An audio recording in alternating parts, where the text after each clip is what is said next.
তোমরা আমার সাজগোজ দেখে বুঝতে পারতেছো ঘুমোতে উঠে আয়নার সামনে একটু পোস্ট দিয়ে একটা ভিডিও করতেছি, কারণ তোমরা বুঝতেই পারতেছো আমি কিছু একটা করার চেষ্টা করতেছি। কী করার চেষ্টা করতেছি, কই যাওয়ার চেষ্টা করতেছি, তোমরা হয়তো দেখে বুঝিয়ে লাইছো। আর এটা হলো আমরা বছর দিন সকালবেলা স্নান টান করে রেডি হয়ে গেছি, আয়নার সামনে দাঁড়িয়ে ভাবছি আগে স্নান করে যাবো আর এসে তারপরে পূজা টুজা দেবো। বাট আমার আর হইলো না। আর কেন হলো না, কী কারণ হলো, সবটাই তোমাদের সঙ্গে শেয়ার করুম।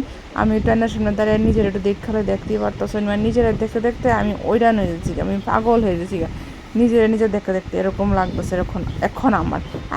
আগে এক ফটো ভালো লাগতো না নিজে দেখতে, বাট এক্ষণে নিজেরা আয়নার সামনে দাঁড়ালে দেখতে ইচ্ছা করে যে আমি কতটা ইমপ্রুভ হয়েছি, এটাই আর কিছু না।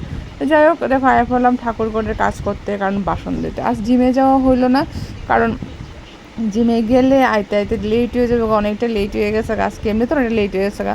আর আমি বলছি ঘুমোতে ওইটা সবাই মানে সব কাজ সেরা স্নান টান করে আইতে অনেকটা লেট হয়ে থাকা, তাই লেগে জিমে যাওয়া হলো না। তো এখানে দেখো আমি যাতে ভাবলাম যে জিমে তো গেছি না, এখন স্নানটা করে পূজাটা দিয়ালে।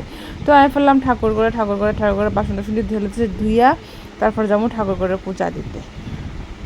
তো এখানে তারা সবাই ঘুমাইতেছে, কেউ উঠছে না, আর আমি পূজা ঠাকুর, কারণ আমার কর্ম তো আমার করতেই হইব, তারা কেউ করতো না। আর এখন আর শিবা আয়ুষ না কেমনের সামনে আমার একটু বেশি একটা হেল্প করতে পারে না, কারণ আয়ুষ একটু বিজি হয়ে গেছে। আর শিবা তো অটোমেটিকলি বিজি থাকে, সবসময় বিজি।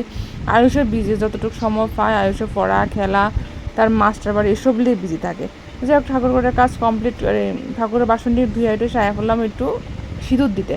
অমাবস্যার দিন বলে একটু সীতা ভর্তিও সিঁদুর দিতে হয়, কারণ সারা বছর না দো বা না দো অমাবস্যা বলে দিতে হয়। আর আমি এমনি তো সিঁদুর দিই না, হালকা পাতলা দিই, বাট এই 3 দিন কিন্তু খুব লক্ষ্মী সুন্দর বসতে থাকো আমি।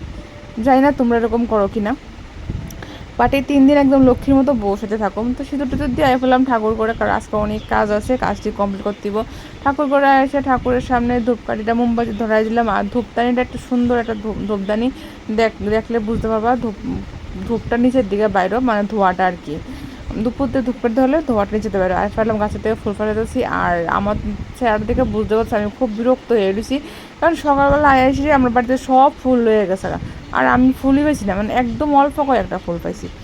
তো এখানে আয় ফেললাম ফুল ফেলে ঠাকুরের স্নান করাইতে। সে সব ঠাকুর স্নান কমপ্লিট, এখনও শিব ঠাকুরে তো স্নান করাইলামও। শিব ঠাকুরের স্নান করাইয়া তারপর বাকি পূজার কাজ সব কিছু কমপ্লিট করুন। তো আজকে দুধ দিতাম না, তো দুধ আরেকদিন দেবো। আজ 3 দিন তো আজকে প্রথম দিন। তো তোমরা কারাগার এরকমভাবে দুধ দিয়ে অমাবস্যার মধ্যে স্নান টান করে সুন্দরভাবে পূজার দিচ্ছ আমরা জানাই অবশ্যই কমেন্ট করে। আর আমার ঠাকুরঘরটা কীরকম লাগে অবশ্যই জানাই, আর বিশেষ করে আমার গোপু সোনারে কীরকম লাগতেছে এটা অবশ্যই জানাইও। দেখতে পাচ্ছ মোটামুটি খারাপও ফুল পাইছি না, অল্প কিছু হইলেও ভালোই ফুল পাইছি। এরপরেও মানে তারপরও অনেক ফুল পাওয়া যায়, বাট আজকে ফুলটা একটু কম হয়ে গেছে। তারপরে এখানে আম কেটে এলাম, আম কাটতে সেরা তারপরে দিয়ে এলাম ভোগের প্রসাদ। আজকে দুধ দিতাম না, শুধু আম দেওয়া করুম। তো চলো দেখো তোমরা, আমি পূজার কাজটা কমপ্লিট করি। আর তোমরা কে কোথায় থেকে দেখতেছো অবশ্যই আমার কমেন্ট করে জানাইও। আর আমি জানি আমি রেগুলার ভিডিও দিতে পারি না, মাঝখান দিয়ে লেট হয়ে যায়, তারপরও ভিডিও রেগুলার দেওয়ার চেষ্টা করি। তো প্লিজ তোমরা আমার পাশে রাখো, আমার সাপোর্ট করো, তোমাদের সাপোর্ট আর ভালোবাসা আমার একান্তই খুবই দরকার। আর তোমরা প্লিজ আমার কমেন্ট করো, সবাই লাইক করো, ঠিক আছে? ভিউজ মোটামুটি খারাপ না, এতটুকু যে ভিউজ আমার ভিডিওর মধ্যে, এটা আমি অনেক মানে কৃতজ্ঞ তোমরার কাছে, তোমরা দেখো আমার ভিডিওগুলো। তো প্লিজ এটা ভিডিও দেখে ছোট্ট একটা কমেন্ট করে যাইও, ঠিক আছে? তো চলো আমি পূজার কাজটা করি, তোমরা দেখো।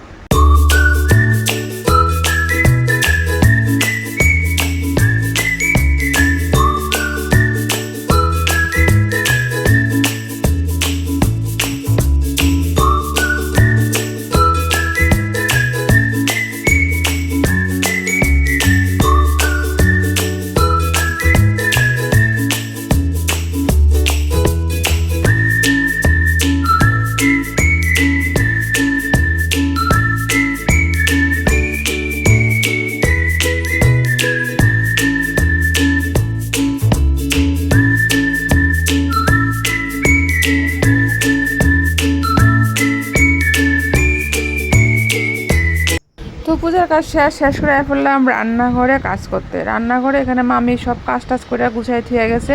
তো এখন আমি বাসন টাসনটি গুছাই রাখা দেবো। আর আম্বাবুসির মধ্যে বলে 3 দিন কি 4 দিন ততদিনই থাকে শতপাড়া যারা নিরামিষ খাইতে পারে না, মাছ নাহলে শুটকি নাহলে ডিম এগুলো খাইতে হয়। তো তোমরা কি মানো কি না জানাইও, আমি তো অবশ্যই মানি, কারণ আমার শাশুড়ি থাকতে থেকে আমি এটা মানি আইছি, এখনও মানি। আমার শাশুড়ি নাই ঠিক আছে, তারপরেও মানি। তো এখানে আমার মামি সব কিছু বাসন টাসন ধুয়ে গেছে। তো এখানে আমি দেখো জায়গা জায়গা সুন্দরভাবে গুছাইয়ে রাখতেছি। তো আমি আমার যে ছোট্ট রান্নাঘরটা একদম ছোট, তো এটারে চাই আমি সুন্দরভাবে গুছাইয়া সুন্দরভাবে রাখার লিগা। কারণ মেয়েরা রান্নাঘর এলে সবচেয়ে বড় লক্ষ্মী জায়গা বলে, শান্তির জায়গা। মেয়েদের রান্নাঘরেই শুরু, রান্নাঘরেই শেষ। রান্না করতে সকালটা শুরু হয়, রান্না করতে শেষ। তো চাই রান্নাঘরটা পরিষ্কার পরিচ্ছন্ন সুন্দর গুছিয়ে রাখার। তো এখানে কথা কইতে কইতে দেখো আমার লেগে কফি জল এলাম, আর এখানে চা করতেছি তারার লিগা, কারণ তারা এখনও কেউ উঠছে না, উঠলে পরে চা করে দেবো। তো চাটা করে রেখেছি, করে এখন চাটা বসায় তারপর তারা ডাকবেন, তারা সবাই উঠবো। আর এখানে আমার লেগে কফি, তো কফি না খেলে তো আমার দিন শুরু হয় না। কফি দিয়ে আমার দিন শুরু করি আর কফি দিয়েই শেষ করি। কফি বিকালে কফি খেয়ে আমার শেষ হয়। তো চলো দেখো সবাই লেগে চা বেড়ে নিতে, তারা সবাই চা দেবো দিয়ে সেটা বুঝে দেবো আমি সবজি কাটতে আর রুটি করবো, কারণ ছেলে যাবো গা, ছেলের লেগে টিফিন করতে দিব, ছেলে টিফিন করে দিতে হবে। এখানে রুটি করতেছি, রুটি গরম আর আলু ভাজা গরম কী করি সবটাই তোমরা দেখবা। তো আমার সঙ্গে থাকো। আর আমার রুটিটি চেষ্টা করি একটু গোল করার লেগে, কারণ গরম জল দেওয়া করি, তো অল্প করে 5 থেকে 6টা রুটি করো, একটু গরম জল দিয়ে সুন্দর করে করার চেষ্টা করতেছি। তো চলো তোমরা আমার সঙ্গে থাকো, ভিডিওটা কন্টিনিউ করো আর দেখো কীরকম লাগে আর রুটিটি গুল হয় কি না। বাট একটা কথা কি জানো, এইবার আমার রুটির ভীষণ গুল হইতেছে, এরা কিন্তু গুল হয় না। শত চেষ্টা করলেও গোল হয় না, যাই না। এবার যতবার রুটি করতে রুটি সুন্দর গোল হইতেছে। রুটি গোল হলে দেখতে ভাল লাগে, খাইতেও ইচ্ছা করে। আর রুটি যদি তেরা বেকার হয়, দেখতে সুন্দর না হলে খাইতেও ভালো লাগে না। কার কি একমত, আমার লগে একমত কিনা আমার জানাইও কমেন্ট করে। এখান থেকে আমার রুটিগুলো ভাজা মোটামুটি কমপ্লিট হয়ে গেছে গা। আর এখানে ভাজে টাইম বয়ে গেছে রুটি খাইতে, কারণ আমার প্রচণ্ড খিদা লাগছে। কারণ খালি পেটে কাজ করা যায় না, আর খালি পেটে যেমন কাজ করা যায় না, এমন কনা একটা খালি মস্তিষ্কে শয়তানের বাসা, এরকমই সেম। খালি পেটে কোনো কাজ করা যায় না, হাত পা কাঁপে। তো এখানে ডিম দিয়ে আলু ঝুরি করে ভাজা করছি, ডিম আলু ভাজা করছি। ওই ছেলেদের টিফিন বক্সে টিপ দিয়ে দিছি। এখানে আমি নিয়েছি খাইতে, আমি খাই এসে তারপর বাকি কাজগুলো করবো, কারণ পেটে খিদা কোনো কাজ হাতে উঠতো না। তো আমি একটু শান্তিতে খাইয়ালে, কারণ প্রচণ্ডই খিদা লাগছে। তো খাওয়া টাওয়া শেষ করে আবার এগুলো রান্নার জায়গাতে এখানে রান্না করতেছে আলু বেগুন দিয়ে, সেটা ডিম আসলে না মাছের ডিমের ভাজা করতেছে। আর এখানে শসা দিয়ে ডাল করতেছি। আর এখানে হচ্ছে নর্মালি ভাত, আজকে একদম সিমসামভাবেই করছি, বেশি কিছু করছি না। এখানে ভাত ছোট্ট থেকে ভাত বসাইছি, আর আলু বেগুন মাছের ডিমের ভাজা করতেছে। আর এখানে দেখো রাখতেছি ফ্রিজের মধ্যে ডিমগুলা, এক পাতা ডিম আনছে, কারণ ডিম আমার ঘরে প্রচুর ডিম লাগে, প্রচুর ডিম। কারণ আমি পার্সোনালি আমি ডেলি ডিম খাই 3টা করে, আমার ডেলি 3টা ডিম লাগে। আর তারা তো আসা দুনো ভাইয়ের ডিম দেয়, তারপর আমার গুড্ডি ওরিয়েছে তাদেরকেও ডিম খাওয়ায়, তো আমার ডেলি ডিম লাগে। তো আমার রান্নাবান্না কমপ্লিট হয়ে গেছে। এখানে তারপর বাঁধাকপিটা আছে, এখানে সব কিছু সুন্দর করে গুছিয়ে রেখে, বাঁধাকপি রান্না করতাম না কিন্তু, এটা জাস্ট একটা গুছিয়ে সুন্দরভাবে রাখুন। বাঁধাকপিটা আনছি অনেকদিন হয়ে গেছে, রান্না হইতেছে না, তো আমার লেগে আনছি, কারণ আমি সবজি প্রচণ্ড খেতে ভালোবাসি, আর আমি সবজি প্রচুর পরিমাণে সবজি খাই। তো বাঁধাকপিটা আনছি, বাঁধাকপিটারে এখন ভালো করে ছুলে একটা পয়সা উঠেছে। আর এখানে যখন ভাত হয়ে গেছে, ভাতের মাঠটা গালতাছি, কারণ আমার একদিকেই সব কিছু করানো হয়। তারপর আজকে একটা শান্তি যে পূজাটা হয়ে গেছে, সকালবেলা ঘুমোতে পূজা দিয়ে নিলে মনে হয় সকালে অর্ধেক কাজ কমপ্লিট, অর্ধেক কাজ আমার সম্পূর্ণ হয়ে যাবে। তারপরে একটা কমতি রয়ে গেল, আজকে জিমে যেতে পারছি না। জিমে না গেলে আছে না আমার কি জানি একটা মিস করছি এরকম লাগে।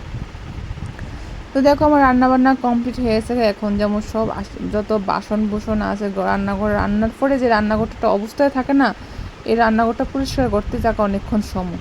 তো চলো রান্নাঘরটা পরিষ্কার করি।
আসলাম ঘরে এসে নিয়ে বললাম আমার প্রোটিন পাউডারটা, কারণ সকালে খাওয়ার সময় পাইছি না, এত খিদা লাগছে আর প্রোটিন পাউডার খাইতেই সময় পাইছি না। এটা একটু শান্তি মতো বইয়ে টিয়া খাইতে হয়, বাট আমার শান্তিও নাই, আমার বৈশা খাবার সময়ও নাই বন্ধুরা। তো এখন নিয়ে বইছি প্রোটিন পাউডারটা খাইতে। প্রোটিন পাউডারটা দেখো ঢক ঢক করে খাইলেতেছি। খাই আসলে ঘরটা গুছামো, কারণ খাটের অবস্থা, ঘরের অবস্থা খুব মানে কীরকম করে রাখছে মানে কল্পনার বাইরে। এখন খাটটা গুছামো, কারণ আমি খাটটা যদি পরিষ্কার না থাকে ঘুমাইতে ভালো লাগে না। খাটটা গুছাইয়া তারপরে একটু বিছনার মধ্যে টানা শটানো শোমো, কারণ রেস্ট করতে হবে, কোমরটা ধরে গেছে। অনেক সকালে উঠছে, উঠতেছে কাজে লাগছি, কাজই করতেছি, কাজ আর বন্ধ, ননস্টপ কাজ করিয়ে যেতেছি, কারণ একা হাতে কাজ সব করতে হয়। তারপরে মামির রাখছি, মামিরে টুকটাক আমার হেল্প করে দেয়, টুকটাক যাই কাজ আছে বাইরে সব কিছু করে দেয়। এটা একটা বড় হেল্প, নাইলে তো এটাও আমার একার হাতে সব কিছু করতে লাগতো। তো কথা কইতে কইতে আমার ঘরটা কমপ্লিট হয়ে গেছে, গুছানো। এখন ঘরটা ঝাড় দেবো। তো ঘরটা ঝাড় আর এই আলপনাটা গত বছর কালী পূজার লক্ষ্মী পূজার সময় তারা দুনো ভাই মিলে আর্ট করছিল, এখনও আছে। এবার আশা করি নতুন করে তুললে আবার করা হইব। তো দেখো এখন বলছি ব্ল্যাক কফি, একটু কফি খাইতেছি। কফি খাইতে খাইতে আজকে ভিডিওটা এখানে শেষ করতেছি। ভিডিওটা কীরকম লাগলো অবশ্যই কমেন্ট করে জানিও। যদি ভালো লাগে অবশ্যই লাইক কমেন্ট শেয়ার করো, আর আমাকে একটু সাপোর্ট করো। আর তোমরা কে কোথায় থেকে দেখতেছো এটাও অবশ্যই কমেন্ট করে জানাও। আর তোমরা প্লিজ কমেন্ট করো, তোমাদের কমেন্ট করতে আমার ভীষণ ভীষণ ভালো লাগে। তো চলো বাই, টাটা, গুড নাইট। আবার দেখা যাচ্ছে কালকে আরেকটা সুন্দর ভিডিওর সাথে।